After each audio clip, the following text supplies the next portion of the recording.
Welcome to the second video about Le Prestige project.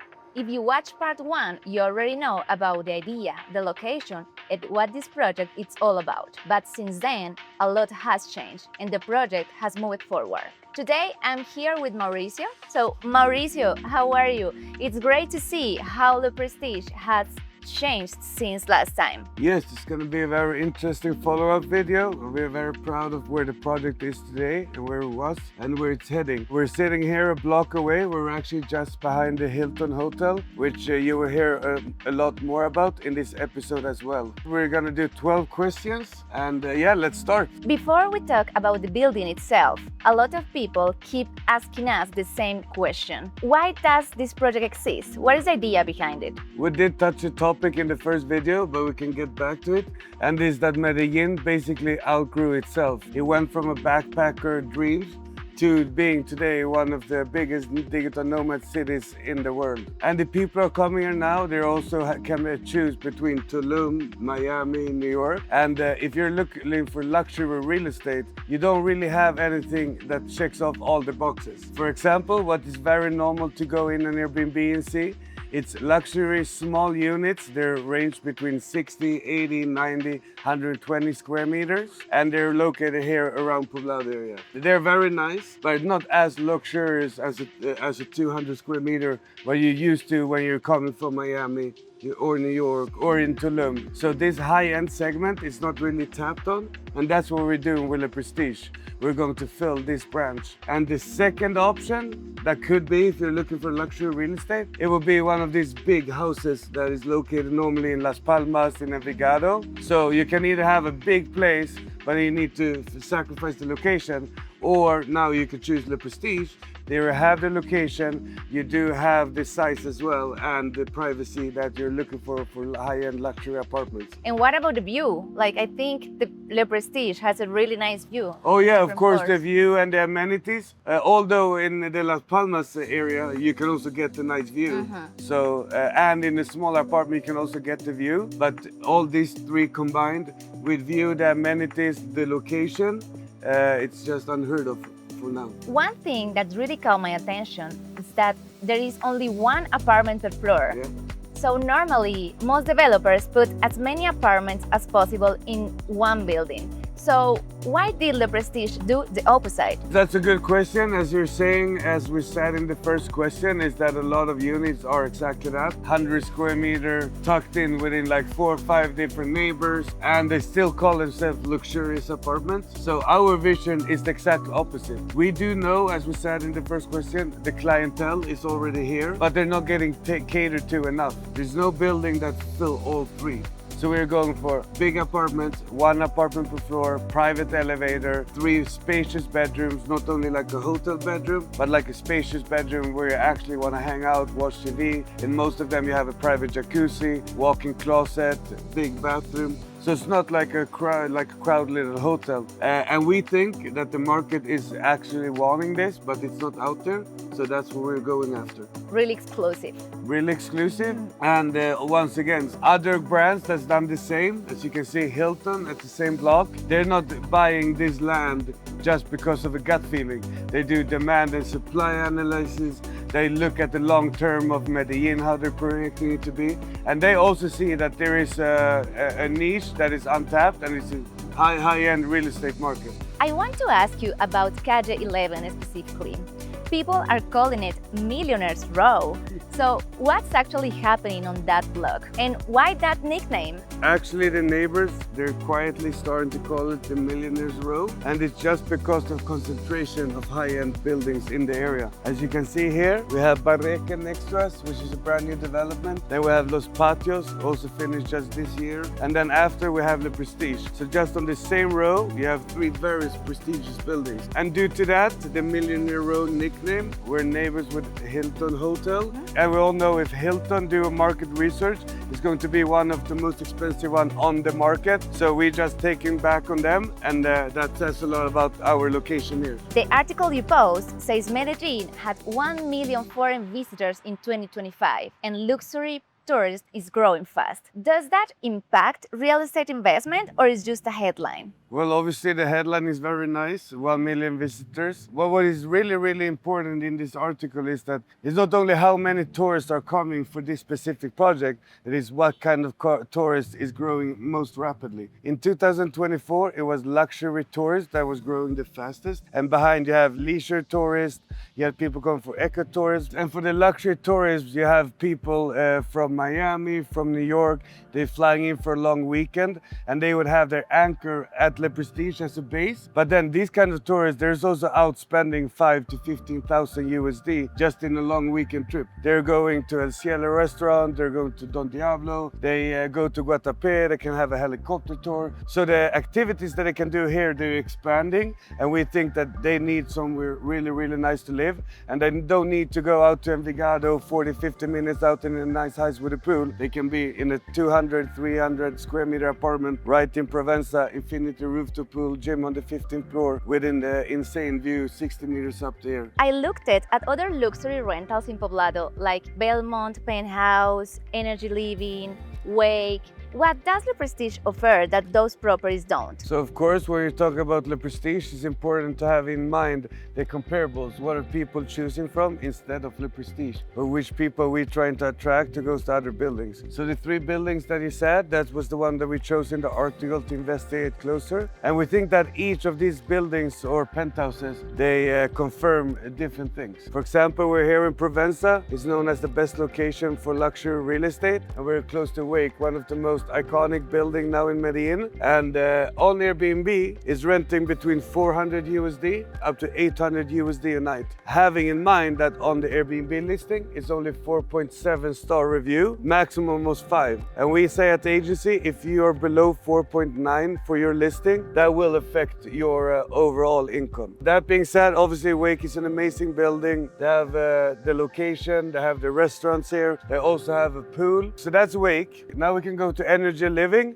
What has Energy Living showed us? They have showed us that the penthouse is renting from 500 USD up to 1000 USD a night, and it's running at 4.98, 4.9 something plus reviews. So it's obviously managed well, and it's also renting for more. So there you can see. Although the building it's slightly bigger than the Wake, but it's way more updated. Belmont penthouse, which is the third option, which is ran almost perfectly on Airbnb. I think 4.999 star review. Wow. It has a lot of reviews and it has a concierge service, which sticks out from the other ones. It's located in an older building though, but being managed so well on Airbnb, that shows that that makes a big difference. And it's renting between 400 to 1,000. So there you can also see that he's using a bit bigger spread than the other ones. 400 instead of having it empty, and high ass up 1,000 USD a night. So we think what Le Prestige now offers that neither of these 3 does is everything together. Le Prestige has the location, it has the amenities,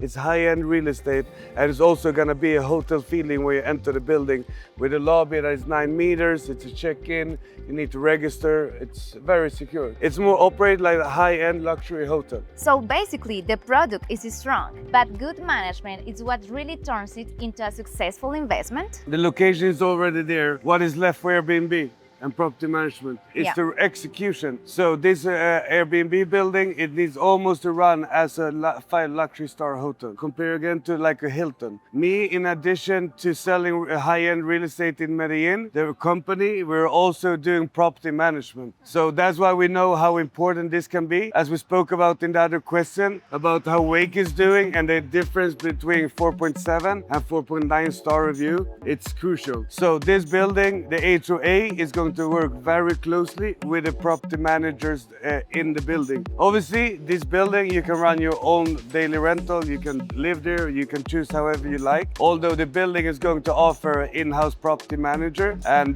we will just secure that everything is run as a professional, almost hotel. So yeah, very excited. That's great. And I think you are super hosts? Yeah, we're super hosts. We have 4.86 stars of 5, and we have over 3,300 reviews with 130 listings. Wow. So yeah, of course, if you need help with property management with your apartments, there's not in Le Prestige, hit up Juliana and we will work together. Okay, let's talk about the penthouse. We are in the unit right now. What would you highlight? First, I would like to highlight the distribution of the apartment. So remember, here at Le Prestige, you're not only buying an apartment, you're buying 2 level floors where you can distribute exactly how you like.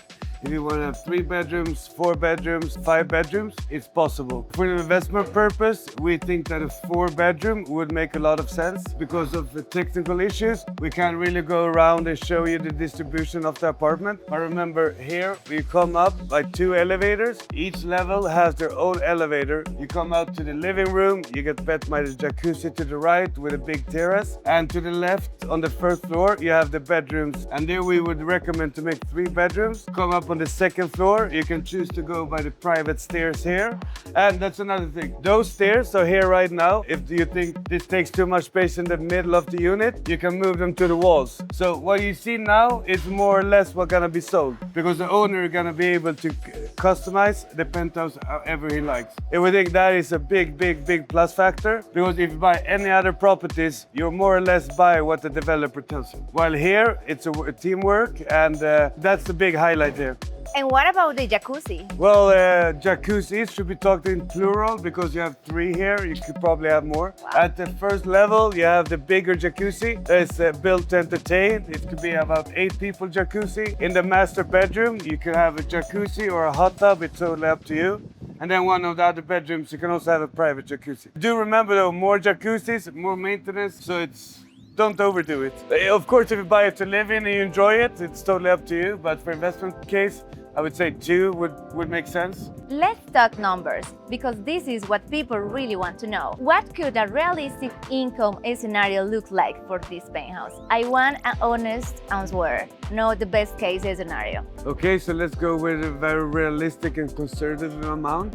As we spoke about in the first questions of the video, similar penthouses around here that we don't think meet the same criteria, they're renting for between 500 up to 1,000 USD a night. So conservative, you should have 700 USD a night. You have 700 USD a night. The occupancy rate, we put at 85%. So that is the income for the property. If you want to find out more specifically about the cost, please read the article where I have break it down. But operative cost is average 35%. So use that number. What does that include? It's the internet, it's the HOA, it's the property tax, maintenance, any other cost related to the property to operate it will be included in those 35%. After you pay, you have the income, the 35% of the expenses, you get left by around 140,000 USD. The property is selling at 2 million USD. That will come out to an investment of 7.1% net.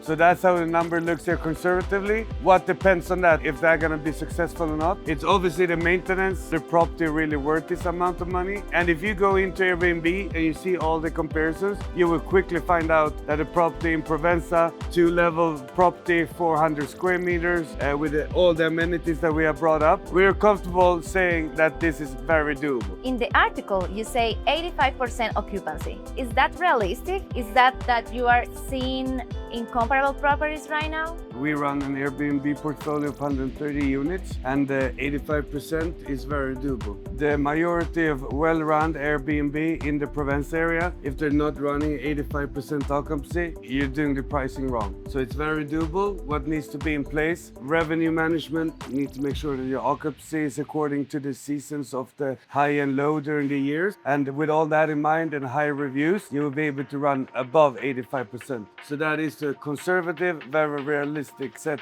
percentage. I have to ask this because people are bringing it up constantly in the comments. Petro and Colombia's political situation. How do you explain these risks to investors? Well, to start with, I'm very happy that you brought up that question. To make a video about investing in Medellin and not bringing up one of the biggest risk factors would be very responsible, so thank you for that. So to respond to that question, Petro has been sitting for almost 4 years. He had a lot of radical left changes that he wanted to make. He haven't been able to do any of the big reforms thanks to that he don't have power of Congress. And I think it's very important to state. And also, if the left wins or the right win next time, since it's so close, to anybody to have power of Congress, make any huge impact, it will be very hard. So that being said, I also think it's important to nuance the question a little bit more. and talk about Medellin in relation to Colombia. Remember that Medellin 30 years ago was one of the most dangerous cities in the world. And today it's one of the biggest digital nomad hotspots in South America. And as we spoke about in the whole video, the gap of luxury real estate is huge. So that's where Prestige is coming in. And in addition to that, Medellin also have a lot going for it in terms of tourism. And tourism is not based only on Colombia. You being from here, you know, it's not the same for me being here in Medellin and live the Medellin life than being in Colombia. So we say that Medellin has its own path and it will succeed with a left party president, a right one. It won't really matter. We think that Medellin, it will be better if a right wing wins, but Medellin still has a beautiful future. Two other concerns people mention a lot, Colombian peso and oversupply. Are those the real risk? Well, that is some risk. I'm happy you bring it up together with the other risk we just spoke about the Petro and the left party. You have the currency risk. Obviously, the currency risk, let's say if we look back 1 year ago, the Colombian peso is actually stronger to the USD. Yeah. So if you bought back then, it would be a positive thing.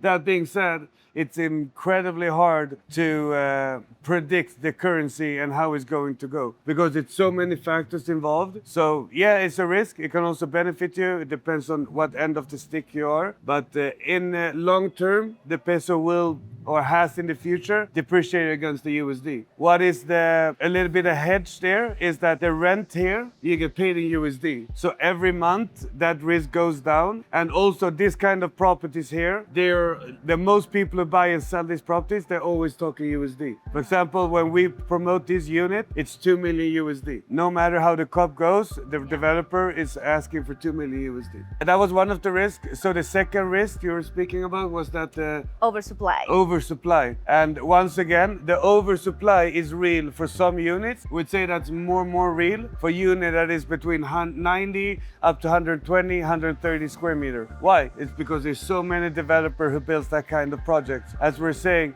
they're trying to squeeze in as many apartments in a building as possible. Since the Prestige went the opposite way, oversized apartments, we're not really competing with the same competition. So it is a factor for the Prestige. It's luckily not a factor. Okay, Mauricio, last question. Yeah. And be completely honest, please. Who should not buy Le Prestige? Yeah, that is a good question. So I would say that there's especially 4 kind of people that we at the agency would say that this is probably not the project for you. And the first one would be, if you're looking for anything that is 100% passive investment, like buying a stock or something similar, then this would not be the investment for you. Because even if you have the best property management company in the world, since the property is so luxurious, it's a very expensive furniture you're gonna put in, stuff gonna happen, there will be some involvement for you as an owner to decide. For example, with the budget, I would recommend you to be probably passionate about real estate actually, to own one of these massive penthouses in this location. Secondly, if you're very afraid and can't sleep at night because of the exchange rate, the currency exposure, obviously having your real estate in Colombia, you get exposed to the Colombian peso. And if you think you can't get sleep at night thinking about, oh, it goes up 10, 15% next year, I maybe lose my net value, then this is not the investment for you either, because that will happen. The exchange will continue go up and down against the USD. Third, I would say that if you're somebody who's trying to compete with prices, it's not the property for you either. Like if owner comes here and they imagine they're gonna rent it out for 800, 700 USD a night, and then I say, hey, it's not rented tomorrow, I drop it to 200. That's not the kind of investor we would see either. Yeah. It's somebody who really value high-end luxury property and know the value of it and manage it well and get out most money possible. And the fourth one, it will be somebody, the penthouse is selling for 2 million USD. If your net worth is 2.1, I wouldn't really recommend you to put in 99% of your net worth in this property. It's somebody who can do it comfortably. Let's say you have 5, 6, 8, 10 million, whatever the number is, then you could put 20, 15% of your net worth towards this property and you would do a great investment, have a flagship property here in Provenza. I'd say that would sum it up for people who don't want to buy it. If you're not one of them, reach out to Juliana and we can make this happen.